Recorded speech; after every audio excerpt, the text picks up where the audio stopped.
नमस्कार दोस्तों, मैं सोनू शर्मा। आज के इस वीडियो में हम बात करेंगे कि गरीब आखिर और गरीब क्यों होते जा रहे हैं और अमीर क्यों होते जा रहे हैं। ये खाई दिन ब दिन बढ़ती ही क्यों जा रही है। क्यों दुनिया का 95% पैसा सिर्फ 5% लोगों के पास है और बचा हुआ 5% धन 95% लोगों के पास है। और किसी ने बिल्कुल ठीक कहा है कि अगर आप Ambani, Adani, Bill Gates, Jeff Bezos, Elon Musk, Warren Buffett और भी कई अमीर लोगों से उनका सारा पैसा वापस ले लें और दुनिया के सभी लोगों में बराबर बराबर बांट दें तो कुछ सालों में वो पैसा वापस से Ambani, Adani, Bill Gates, Jeff Bezos, Elon Musk और वॉरेन बफेट की जेबों में चला जाएगा और लोग फिर से गरीब हो जाएंगे। इस अजीब सी अनसुलझी पहेली को आज के इस वीडियो में आपको समझाऊंगा और वीडियो के आखिर में मिस्टर मुकेश अंबानी की बेटी की शादी से आप वो क्या सीख सकते हैं जो 100 किताबें भी आपको नहीं सिखा पाएंगी। इसलिए आखिरी तक इस वीडियो को जरूर देखिए और अगर आप नए हैं तो चैनल को सब्सक्राइब कर दीजिए और बेल आइकन दबा दीजिए। 2 सवालों से शुरू करते हैं। पहला सवाल, सोचिए क्या वजह होगी कि 6500 करोड़ के मालिक शाहरुख खान ने अभी तक अपना कोई पर्सनल प्लेन नहीं खरीदा, जबकि 400 करोड़ का जेट प्लेन वो आराम से खरीद सकते हैं, उनके लिए कोई बड़ी बात नहीं है। दूसरा सवाल, आखिर क्या कारण था कि तेल की खोज के बाद जहां दुबई और सऊदी जैसे देश आज अमीर कंट्रीज में गिने जाते हैं, वहीं उसी तेल की खोज के बावजूद वेनेजुएला नाम का वो देश बर्बादी के मुकाम पर खड़ा है। इन दोनों सवालों का जवाब छिपा है अमीरी के 5 रूल्स में, जिसे दुनिया का हर अमीर इंसान, चाहे अंबानी हो, चाहे जुकरबर्ग या रतन टाटा, सब कानून की तरह फॉलो करते हैं, जिन्हें अपनाकर अमीर और अमीर हो गए और जिन्हें अनदेखा कर कर गरीब बर्बाद हो रहे हैं। तो अमीरों का पहला रूल है, अमीर बनिए मत, अमीर रहिए भी। बहुत लोग अमीर होने के बाद फिर से गरीबी की गर्त में चले जाते हैं। जानते हैं क्यों? क्योंकि उनके पास टपनी नहीं होती, कोई बैकअप प्लान नहीं होता।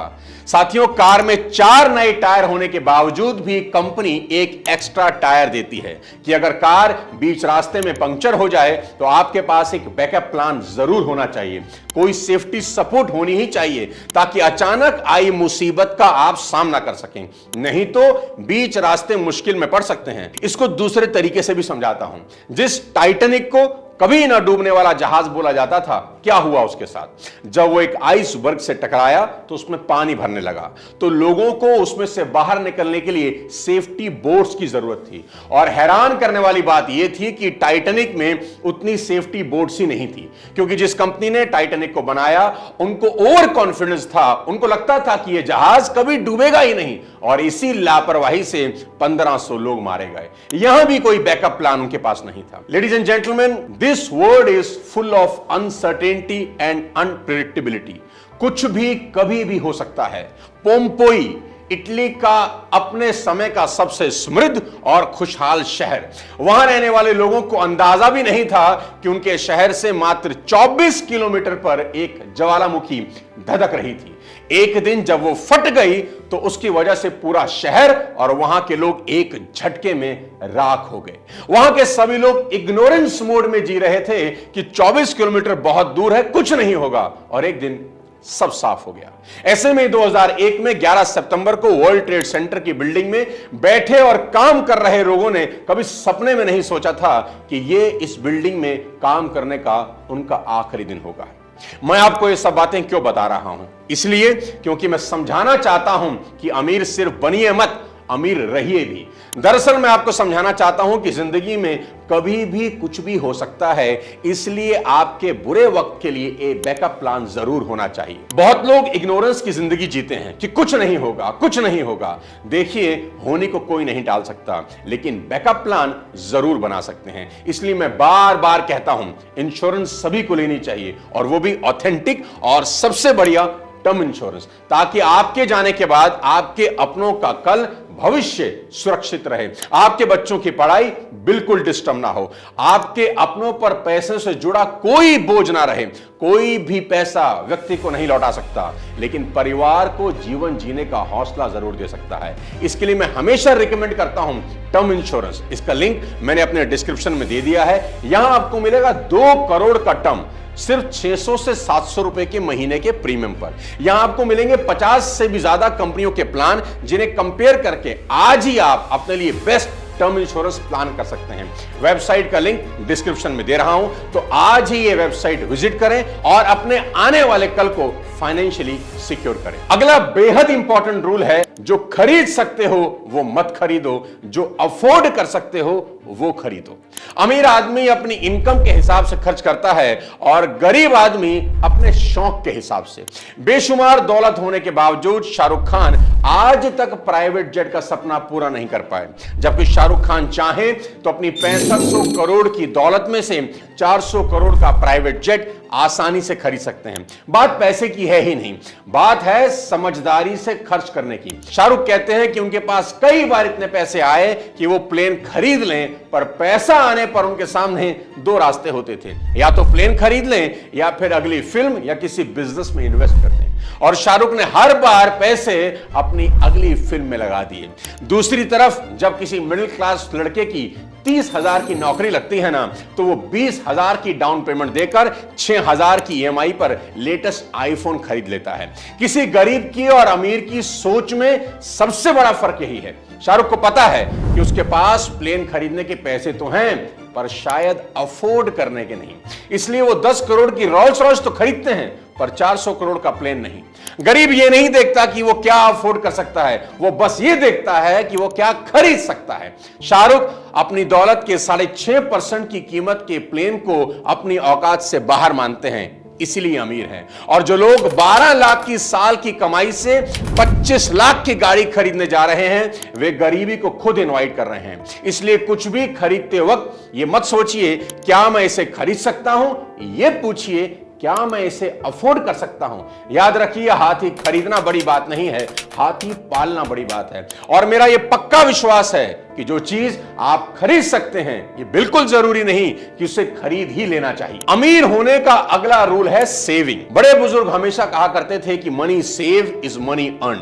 1920 में वेनेजुएला नाम के एक देश में तेल की खोज हुई।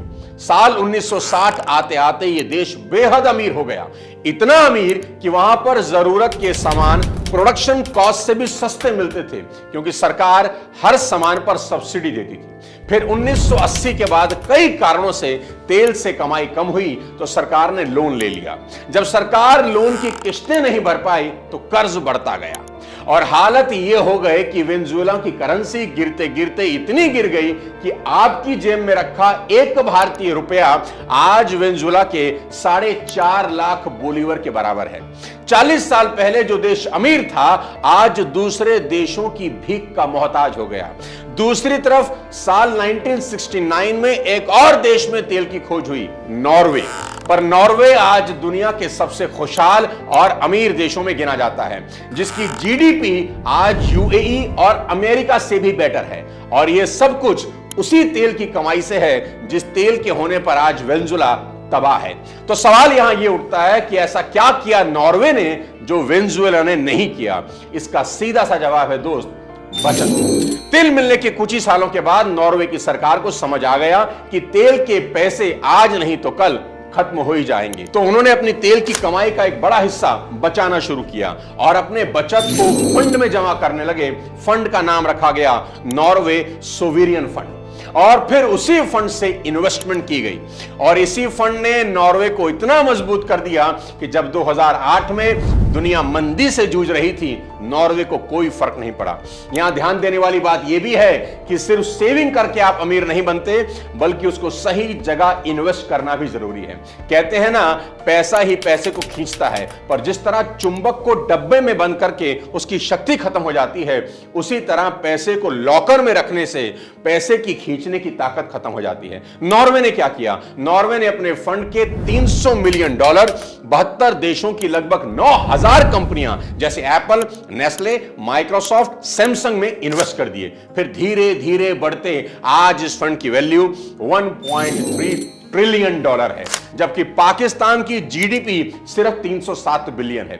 इसी तरह आपको अमीर बनने के लिए पहले खर्च पर कंट्रोल, फिर बचत, फिर इन्वेस्ट करना सीखना होगा। अमीरी का अगला लेकिन बेहद इंपॉर्टेंट रूल, मौका पर चौका लगाना सीखना होगा। अगर आपको फुल टॉस मिले तो छक्का मारना आना ही चाहिए। जैसे जो लोग रियल एस्टेट की नॉलेज रखते हैं उन्हें पहले से अंदाजा था कि अयोध्या में राम मंदिर बनते ही जमीन का रेट 1,000 रुपए गज से बढ़कर 20,000 रुपए गज हो सकता है। इसलिए इस नॉलेज की वजह से उन्होंने जमीन में तब इन्वेस्ट किया जब कीमतें कम थी और आज अच्छा खासा पैसा कमा लिया। मौके का फायदा कैसे उठाते हैं, इसके लिए आपको 1963 में 1963 में लेकर चलता हूं। एक बैंक उस वक्त कंपनियों को उनके गोदाम में रखे माल पर लोन देता था। बैंक का नाम था अमेरिकन एक्सप्रेस। बैंक से एक कंपनी ने यह कहकर लोन लिया कि हमारे पास 160 मिलियन का ऑयल है। बैंक वालों ने जाकर गोदाम चेक किया तो तेल के बैरल से भरा हुआ था। लोन पास हो गया, पर बाद में पता चला कि उन सारे बैरल्स में तेल नहीं, पानी था। खबर लीक हो गई कि अमेरिका के बैंक के साथ किसी ने ठगी की है। बैंक के शेयर एक झटके में आधे हो गए। हर आदमी अपना पैसा वापस निकाल रहा था, पर एक इंसान ने उसी स्कैंडल के दौरान उसी बैंक में $20 मिलियन इन्वेस्ट कर दिए। सबने सोचा बेवकूफ होगा, पर उस आदमी ने ऊपर से लेकर नीचे तक रिसर्च करके पता किया कि इस ठगी से बैंक की रेपुटेशन को चोट तो पहुंची है, पर इस बैंक का बिजनेस मॉडल एकदम टॉप क्लास है और आज नहीं तो कल वापस बड़ा होगा ही। इस आदमी का नाम था वॉरेन बफेट और आज वो उस बैंक के 20% से ज्यादा स्टेक ओन करते हैं, जिनकी वैल्यू 2023 के डेटा के मुताबिक $26.1 बिलियन है। 1963 में वॉरेन बफेट से भी ज्यादा पैसे कई इन्वेस्टर के पास थे, पर वॉरेन को मौके पर चौका मारना आता था और यही वजह है कि अमेरिकन एक्सप्रेस आज उनके पोर्टफोलियो की सबसे बड़ी कंपनी। अब चलते हैं अमीरों के सबसे आखिरी रूल की तरफ, देखा देखी से बचें। सबसे लाइव एग्जांपल आपको यहां देता हूं। अपने मुकेश अंबानी साहब के बेटे की टेस्ट मैच जितनी लंबी शादी अभी खत्म हुई है और अंबानी साहब के छोटे बेटे अनंत की चकाचौंध भरी हाई प्रोफाइल शादी देखकर कई लोगों के अंदर भी अंबानी बनने की इच्छा जाग गई होगी। कई लोगों ने तो शादी की सगाई से लेकर विदाई तक सिर्फ इसलिए देखी होगी ताकि जान सकें कि अंबानी की शादियां कैसे होती हैं, ताकि अपनी शादी में भी कुछ इसी तरह से मिलता जुलता कर सकें। कुछ लोगों ने तो पक्का इरादा कर लिया होगा कि हमारी शादी में भी अंबानी ही की तरह ढेर सारे फंक्शंस होंगे, ढेर सारे मेहमान आएंगे। रेहाना और जस्टिन बीबर ना सही, इसी तरह के मिलते जुलते परफॉर्मेंस तो मैं भी पापा को बोलकर करवाऊंगा ही। अनंत ने अगर 200 करोड़ की शेरवानी पहनी है तो 3-4 लाख की तो हम भी पहन ही सकते हैं। भाई साहब, हाथ जोड़कर विनती करता हूं, इस ट्रैप में मत फंसना और इस दिशा में सोचना भी मत, बहुत भारी पड़ेगा। मोटा भाई ने अगर 5,000 करोड़ खर्च किए भी है ना, तो उनकी नेटवर्थ का 1% भी ये नहीं है। आप बराबरी करने निकलेंगे तो लोन लेने की नौबत आ जाएगी। ऐसा ना हो बाद में किस्तें भरने के लिए शादी की शेरवानी को ही भाड़े पर देना पड़ जाए। और वो मुकेश अंबानी है भाई साहब, सांस भी लेते हैं तो उनकी दौलत बढ़ जाती है। और कौन जानता है कि बेटी ईशा की शादी में मात्र 700 करोड़ खर्च करने वाले मुकेश अंबानी ने सीधा 5,000 करोड़ क्या सोचकर खर्च किए होंगे। हो सकता है इसके पीछे मोटा भाई का कोई बड़ा बिजनेस प्लान हो जिसे समझना ना मेरे बस की बात है और ना आपकी। इसलिए भूलकर भी कंपैरिजन के चक्कर में अपना फ्यूचर ना बिगाड़ लेना। और हां, शादी का सारा खर्च उन्होंने सगन के रूप में आपको बिना बुलाए जियो का रिचार्ज बढ़ाकर आपसे ले ही लिया है। साथियों, ये पांचों नियम आपको जिंदगी में एक बेहद कामयाब इंसान और बेहद अमीर इंसान बना सकते हैं। इसलिए अमीर बनना है तो इन पांचों नियमों को कानून की तरह फॉलो कीजिए और टर्म इंश्योरेंस करवाना भूल कर भी ना भूलिए। पढ़ते रहिए, सीखते रहिए, स्वस्थ रहिए। वीडियो पसंद आया हो तो लाइक और शेयर कर दीजिए और कौन सा टिप पांचों में सबसे अच्छा लगा कमेंट बॉक्स में जरूर बताइए। अगले किसी और शानदार वीडियो के साथ फिर आपसे मुलाकात करूंगा। तब तक स्वास्थ्य का ध्यान रहिए, खूब पैसा कमाइए। जय हिंद।